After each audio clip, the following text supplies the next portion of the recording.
Have you ever had one of the vehicles you worked on and you wound up not being able to figure out exactly what the deal was on it? Um, and I've had a few of those.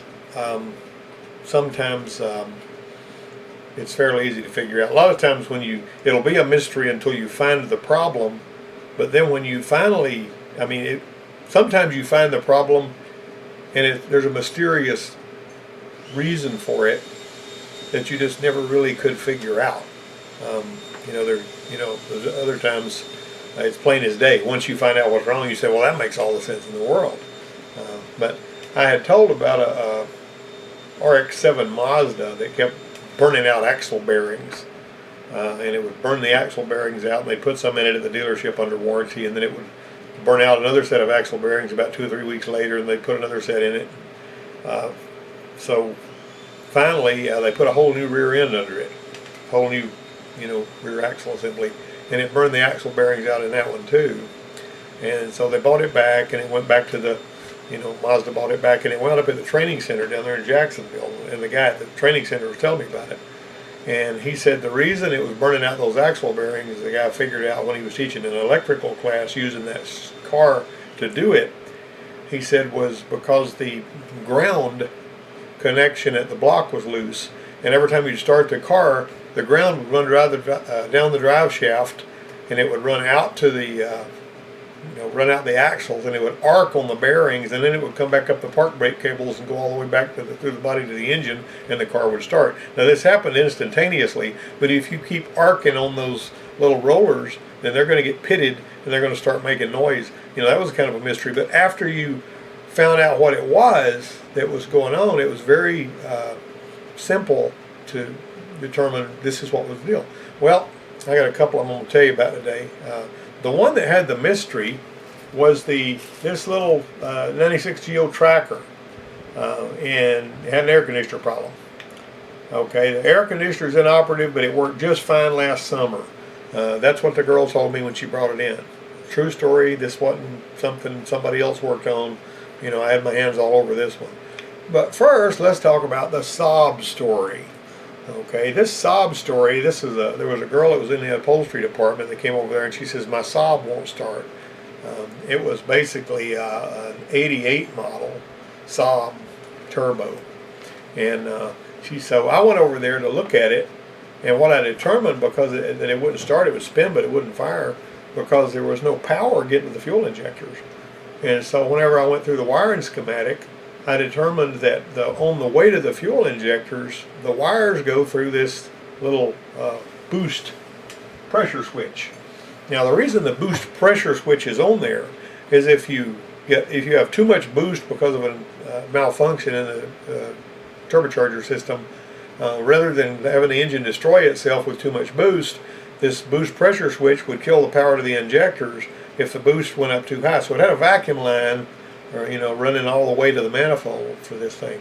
And I got to looking for it. When I looked it up, it said it was behind the lower fascia. Now, when we hear fascia, we think about the plastic part down below the bumper.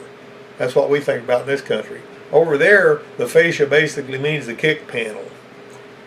Why they decided to call that the fascia, I don't know, if it was a language transliteration deal or whatever, and I didn't really dig into all that. But what I did do is I followed that vacuum line. I said, there's got to be a line going over here so this thing will know what the pressure in the intake is so it can kill the injectors. And when I found it, it was behind the left kick panel down there, and it was a little pressure switch that had the vacuum line hooked to it. And I noticed that I could bypass that and get power to the injectors and fire up. But if I thumped around on it and, bumped around on it, let the contacts get start feeding it without me having to jumper it out, the car would fire up and run every time. And so I told this girl, I said, look, here in this little town where the college is located, I'm not going to be able to get you a boost pressure switch for a Saab. If I do, the order is probably not going to come in right. And so, she said her boyfriend had been trying to work on it, but his scan tool wouldn't talk to it. Well, it didn't have a scan tool port anyway on that one, as far as I know anyway, or it might have had a proprietary plug for a Saab scan tool. I don't know about that, but long and the short of it was, I says, go and see about getting one of these switches. All right, so this is what it is. Follow the vacuum hose. There's a little switch. It also has a function where it goes up there and feeds a boost gauge. But one of the jobs it has with the boost pressure control valve does a different job. This actually kills the injector if it goes too much. So you're supposed to disconnect the hose to the pressure switch in the inlet and connect gauge 83 whatever and increase the pressure by means of the pump and make sure that and see when the engine cuts out. That's what you were wanting to do, was find out when this thing was opening up. Well, this one here just had dirty contacts in it or something. So I bypassed the unit, got them going, I thumped and bumped on the switch and I got it working. This is the deal. So the story gets better. I says, get one of those switches. You know, have your boyfriend get one from somewhere. And that's all you need to do to change that and it'll take care of this problem. So her mom says, I don't trust that instructor. He doesn't know anything. We're taking it to the Saab dealer to have it fixed right. Now you got to remember, this was years ago, but that car was already 13 years old. And the mechanics at the Saab dealership, most of them were probably new guys, I don't know, and they were used to working on the newer model Saabs, but the older ones they didn't understand all that well. This is typically the way it is at dealerships. If you're used to working on the newer stuff, unless you've got an old guy that has worked on the older stuff, the newer guys aren't going to understand this older car as well as a guy that worked on these when they were new. One way or another, she takes it over there. The dealer put a fuel pump, an engine controller, a wire harness, and lots of other stuff on it, charged them $3,000.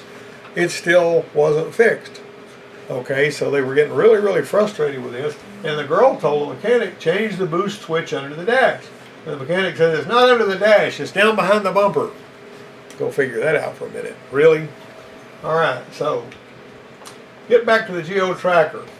With any AC issue, what do we do first? We see if the compressor runs. Turn on the AC, see if the compressor's running.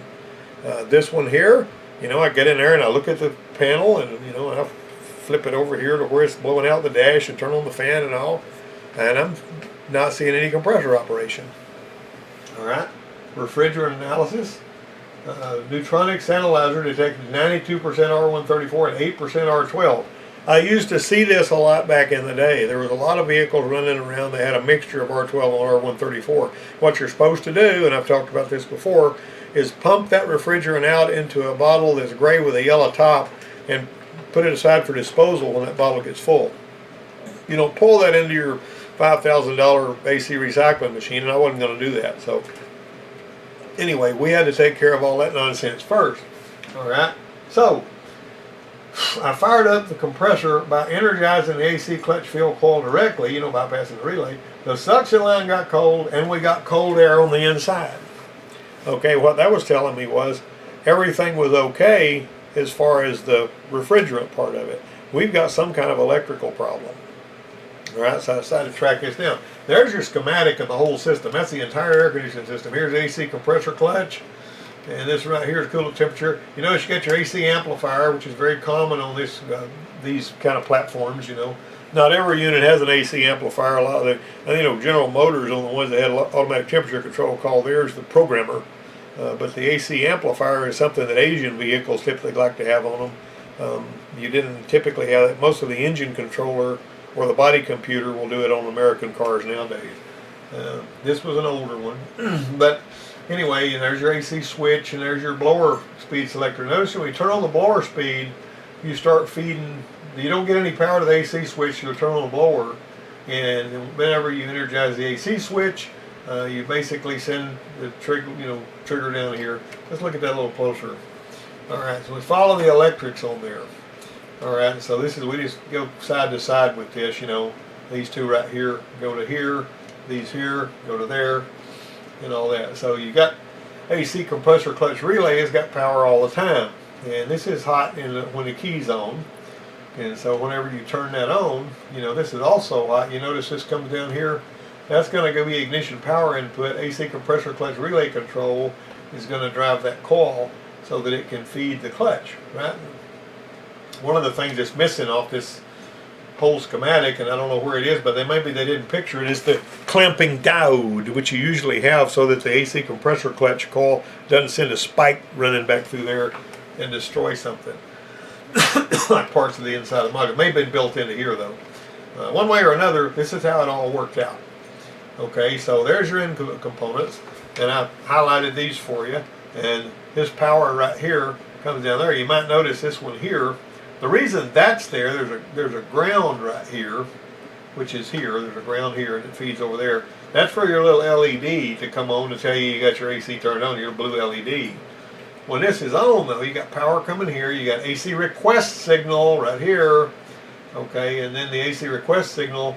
If the evaporator thermistor is not open or is not indicating that the evaporator is too cold, and you got an idle up control signal that goes out to your engine control module, it kicks the idle speed up just a little bit when your AC is on, so it'll idle good. And then your relay controls right here, so that when this closes, you get power over here. Well, we weren't getting any of this, okay? All right, so everything under the hood was like it was supposed to be. Here comes the unsolved mystery that still troubles me to this very day. I don't understand this at all. Here's the AC switch. And see, right here at your AC amplifier, that blue wire is supposed to send that request signal in. The blue wire is supposed to leave that switch, send the request signal in on there. And there was no request signal at the amplifier because this was no switch. There was supposed to be a switch there, a little switch you could push that would light up blue, and you could kind of look at this and tell it hadn't been touched, you know. And I even asked the girl about it. I mentioned that on another slide here in a minute. When I got to her, I says, "Are you telling me that this air conditioner worked last summer, but it got into the fall and you didn't use it anymore, and now it's getting warm weather again? You try to turn on the air conditioner and you don't have air, but you did have air last fall?" She said, "Yeah." Okay, so that is just very interesting to me, that there is, what we've got is this right here. There's nothing but a blind plug. This is what you would have if you had a vehicle with no air conditioning on it at all. Everything else on this vehicle was set up for air conditioning, but it had no button right there. She said nobody had worked on the dash, nobody had replaced anything. It was really weird. This is where the switch, this was supposed to plug into the switch, right? Okay, so there is your black wire, which is the one that provides the ground for the light, and there's your pink black wire, and that's basically the one that's bringing power in. That's a Chevrolet thing, you know how they like to do that. And the blue one is supposed to come out to here.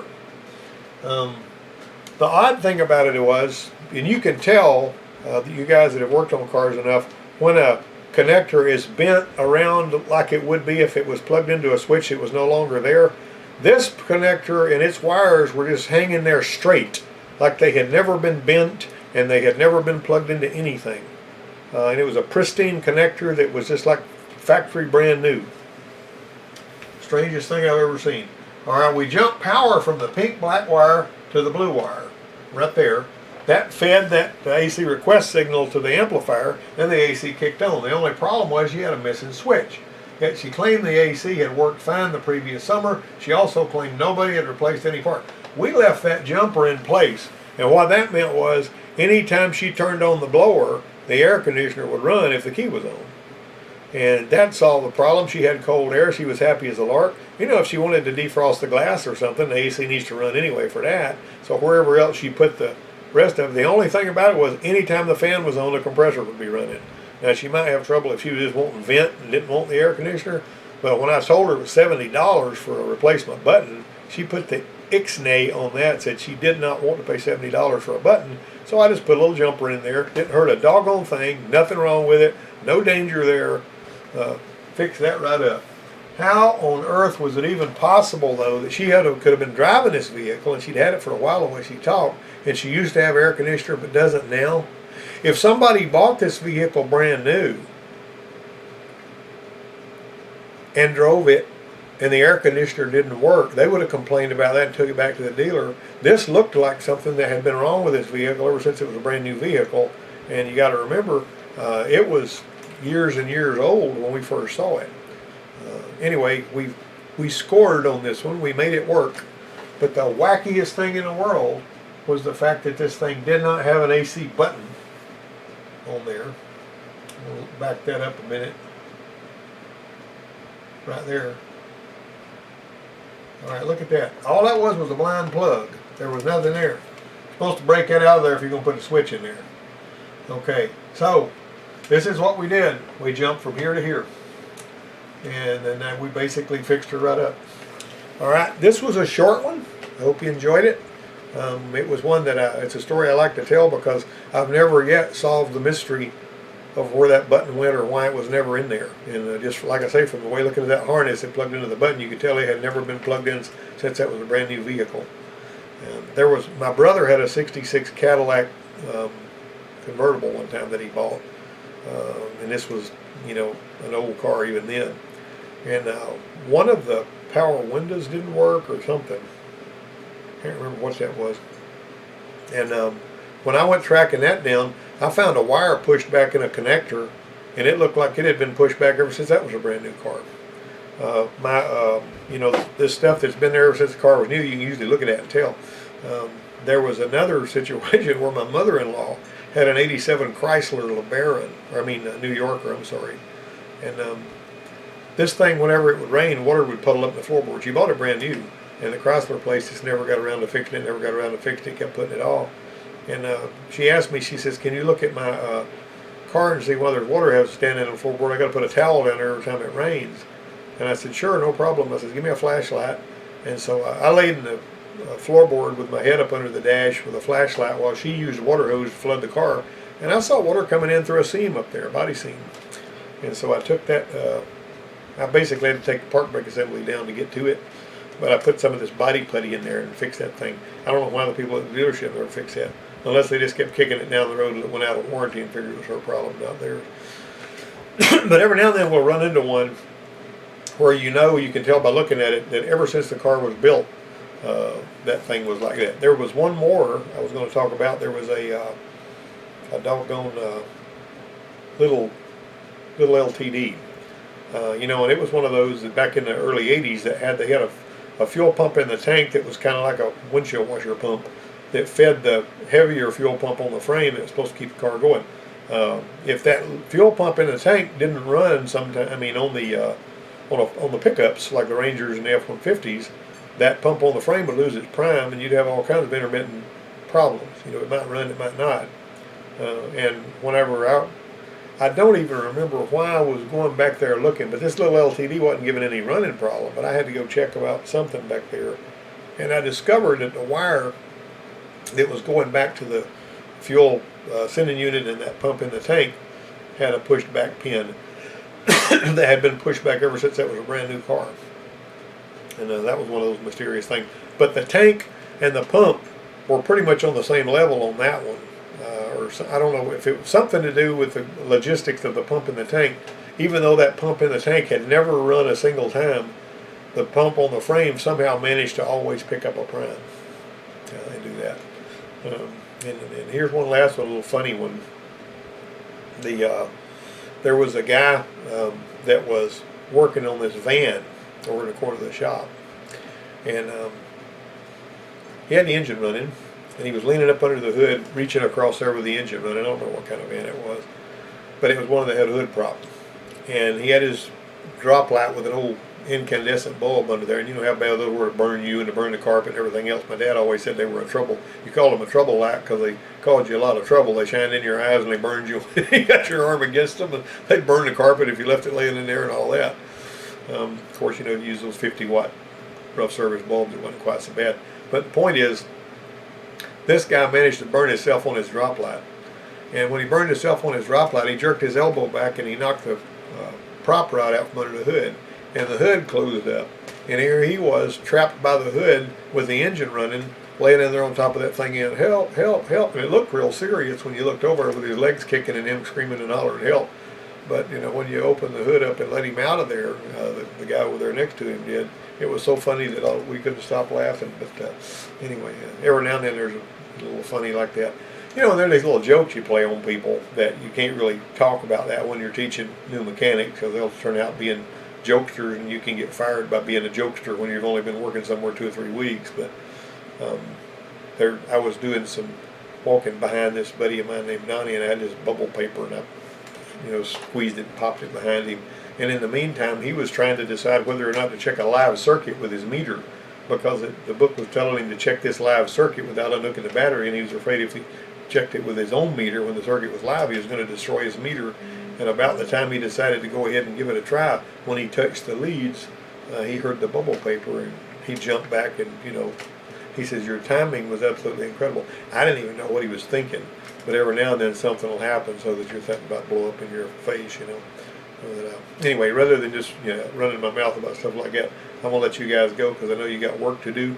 I hope you got work to do. So if you don't have any work to do, get to work putting your toolbox in order and sweep those cobwebs out of the corners. Maybe clean the glass in the shop windows and something like that. You know, get that place ship shape and get it to working again. And so stay safe. Wear a mask if you feel led to keep from getting the coronavirus. And if you've got it, try not to give it to anybody else. And wipe down the cars you work in before and after. Talk to you later.